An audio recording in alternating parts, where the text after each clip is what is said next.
Yamini, yes sir. கொஞ்சம் உள்ள வா, உங்ககிட்ட பேசணும்.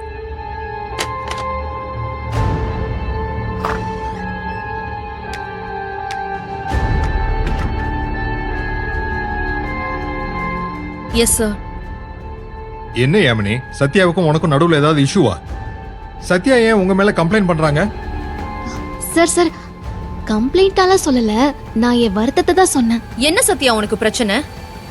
எதுவா இருந்தாலும் நீ என்கிட்ட டைரக்டா பேசணும். எதுக்கு தேவையில்லாம சார் டிஸ்டர்ப் பண்ற? அதெல்லாம் போகட்டும், டைரக்டாவே உன்கிட்ட கேக்குறேன். சத்யாவை அசிஸ்டன்ட் ஈவென்ட் கோஆர்டினேட்டரா நான் அப்பாயின்மெண்ட் பண்ணியாச்சு. ஆனா நீ அவங்க கிட்ட எந்த ஈவென்ட் டிஸ்கஷனும் பண்றது இல்லையாமே. ஆனா நேத்து ஏதோ விஐபி ஈவென்ட்டுக்கு போகும்போது சத்யாவை விட்டுட்டு போயிட்டியாமே. சார் சார் உங்ககிட்ட யார் சார் இப்படி அபாண்டமா போய் சொன்னது? அங்க முறைக்காத. Give me your explanation. Sir எனக்கு எதுவுமே தெரியாது சார். உங்களுக்கே தெரியும் நான் ஒரு வர்க்கஹாலிக் சார். 24/7 நம்ம கம்பெனி ஈவென்ட் பத்தி மட்டும் தான் நான் நினைச்சிட்டு இருக்கேன் சார். திடீர்னு என்ன கூப்பிட்டு நீங்க ஏதோ கேக்குறீங்க. முதல்ல நீங்க என்ன சொல்றீங்கன்னு எனக்கு புரிய மாட்டேங்குது சார். செல்வநாயகி மேடம் வீட்டுக்கு நேத்து யாமினி மேடம் பிபிடி பிரசன்டேஷன் கொடுக்க போயிருந்தாங்க. அது ஒரு பெரிய ப்ராஜெக்ட். அந்த மீட்டிங்கை யாமினி மேடம் எப்படி கண்டக்ட் பண்றாங்க அதை தெரிஞ்சுக்கலாம் பார்க்கணும்னு நான் ரொம்ப ஆர்வமா இருந்தேன் சார். அந்த ஈவெண்ட்ல டிஸ்கஸ் பண்றதுக்காக நான் நிறைய பாயிண்ட்ல எடுத்து வச்சிருந்தேன் சார். ஆனா என்னைய கூட்டிட்டு போற மாதிரி நம்ப வச்சுட்டு கடைசி நேரத்துல என்னை அப்படியே கழட்டி விட்டுட்டு அவங்க மட்டும் அசோக் சக்தியோட போயிட்டாங்க சார். என்ன யாமினி இது? ஏன் சத்யாவை கூட்டிட்டு போல? சார் ஒரு நிமிஷம் சார். ஏன் சத்யா உன்னை மட்டும் தான் கூட்டிட்டு போலையா? அது நான், நேத்ரன், நிஷா, ஸ்வப்னா, அப்புறம் Anitha. Note the point sir. அப்போ நீங்க 5 பேரும் ஆபீஸ்ல சும்மா தானே இருந்தீங்க, அப்படிதானே? இல்ல சார், எங்க 5 பேரையும் ஸ்கூல் பிரின்சிபல் ஃபேர்வெல் ஃபங்க்ஷனுக்கு அனுப்பி வச்சிட்டாங்க. பாத்தீங்களா சார், செல்வநாயகி வீட்டுக்கு எல்லாரையும் கூட்டிட்டு போலான்னு தான் சார் நான் இருந்தேன். ஆனா அதே டைம்ல ஸ்கூல் பிரின்சிபலோட ஃபேர்வெல் பார்ட்டியும் புக் ஆயிருந்துச்சு சார். அதனால தான் இவங்கள நான் அனுப்புனேன். இது தப்பா சார்? ஒரு ஈவென்ட் கம்பெனி விபிக்கு இந்த முடிவெடுக்கிற ஒரு ரைட்ஸ் கூட இல்லையா சார்? அது ஓகே, ஆனா என்ன ஃபங்க்ஷன் கூட சொல்லாமே என்ன அனுப்புறாங்க சார். எங்க யாருக்குமே அனுபவம் இல்ல சார். சார் சத்யா ரொம்ப திறமைசாலி சார். எந்த சிச்சுவேஷனையும் பிரமாதமா சமாளிப்பா சார். அன்னைக்கு கிரகப்பிரவேச விழால ஒண்ணுமே இல்லாத போதே அதிரி புதிரியா அசத்திட்டாங்களே. எந்த ஃபங்க்ஷனையும் பிரமாதமா நடத்துவாங்கன்னு சொல்லி அவங்க மேல இருக்கிற நம்பிக்கை வச்சுதான் சார் நான் அனுப்பிச்சேன். இது ஒரு குற்றமா சார்? அது தப்பு இல்ல. என்ன சத்யா, எதுக்கு அவசரப்பட்டு வந்து யாமினி மேல கம்ப்ளைண்ட் பண்றீங்க? Yamini is correct. இல்ல சார், அந்த செல்வநாயகி மேடம் வீட்டோட ஒன்னு நல்லா புரிஞ்சுக்கமா. இந்த நலன் கம்பெனில கஸ்டமர்னு வந்துட்டா எல்லாருக்கும் ஒரே ட்ரீட்மெண்ட் தான். விஐபி ஃபங்க்ஷன் மட்டும் தான் போவேன், ஸ்கூல் ஃபங்க்ஷனுக்கு போக மாட்டேன்னு நீ சொல்றது தப்பு. சார் சார் நான் அப்படியெல்லாம் சொல்லல சார். அப்ப யாமினி செஞ்சது கரெக்ட் தானே?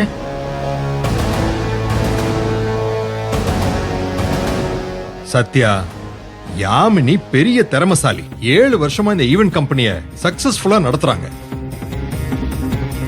நீங்க தான் கம்பெனிக்கு புதுசு. அவங்களுக்கு கோஆபரேட் பண்ணுங்க. பர்சனல் விருப்பு வெறுப்புக்காக ப்ராஜெக்ட் ஹெட்ட பத்தி புகார் அளிக்கிறது தப்பு. இனிமே என்கிட்ட வர்றதுக்கு முன்னாடி நல்லா யோசிச்சு அப்புறமா வந்து பேசணும். இதுவே லாஸ்ட் டைமா இருக்கட்டும். சரிங்க சார்.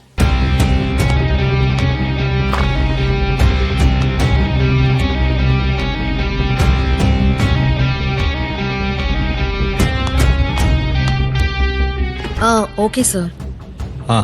சரிம்மா.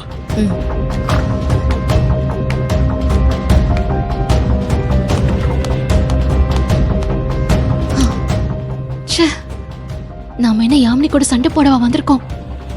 பிரச்சனை வேற மாதிரி போயிட்டு இருக்குதே.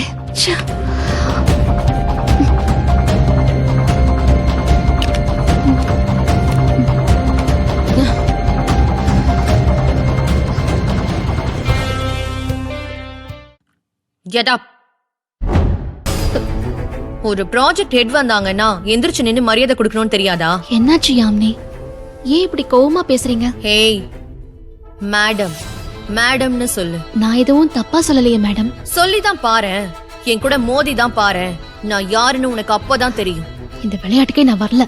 உனக்கு எவ்வளவு தைரியம் இருந்தா, எவ்வளவு திமிரு இருந்தா என்னை பத்தி நீ பாஸ் கிட்ட போட்டு தருவ? ஒரு கிரக பிரவேசத்துல 2 வாழை மரத்தை கட்டி ஒரு அரிசி மாவு கோலம் போட்டுட்டா உனக்கு என்ன 2 கொம்பு முளைச்சிடும் நினைச்சிட்டு இருக்கியா? நான் நினைச்சா அரிசி மாவு கோலம் 5 நிமிஷத்துல அலங்கோலம் ஆயிடும். ஜாக்கிரதை. இங்க பாருங்க, நீங்க அனாவசியமா தப்பா புரிஞ்சுக்கிட்டு பேசுறீங்க. ஏய், அப்படியே ஜிகிரு தண்டா மூஞ்ச வச்சுக்கிட்டு அனகோண்டா மாதிரி ஆளை முழுங்கிடலான்னு பிளான் பண்றியா?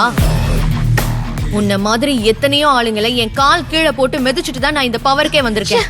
ஏய் நில்லு, எங்க ஓடுற? இதுக்கே உனக்கு சூடு தாங்கலையா? நான் இன்னும் ஆரம்பிக்கவே இல்லையே. நான் ஸ்பாட் வச்சேன்னு வெயி, உன் சீட்டுக்கே வேட்டு தான். யாமினி மேடம், இது நம்மளுக்கு தேவையில்லாத பேச்சு. நான் இங்க வந்து ஜாயின் பண்ணது ஏன் வேலையை பாக்குறதுக்கு. வந்த வேலையை பார்த்து முடிச்ச பிறகு நானே போயிடுவேன். அது என்ன வேலை? அது உங்களுக்கு தேவையில்லாத வேலை. ஏய், என்னைய பழி வாங்கணும்னு தேவையில்லாம யோசிச்சு அல்சர் பிபி எல்லாம் ஏத்திக்காதீங்க மேடம். நான் அந்த அளவுக்கு வருத்தம் இல்ல. ஏய், என்னடி ஓவரா திமிரா பேசிட்டே போற? நீ வா வா மேடம், வா. நீ என்ன உன் இஷ்டத்துக்கு வேலைக்கு வரேன்னு சொல்றது, போறேன்னு சொல்றது? அத நான் சொல்றேன். உனக்கு நல்ல நாள் நான் குறிக்கிறேன்.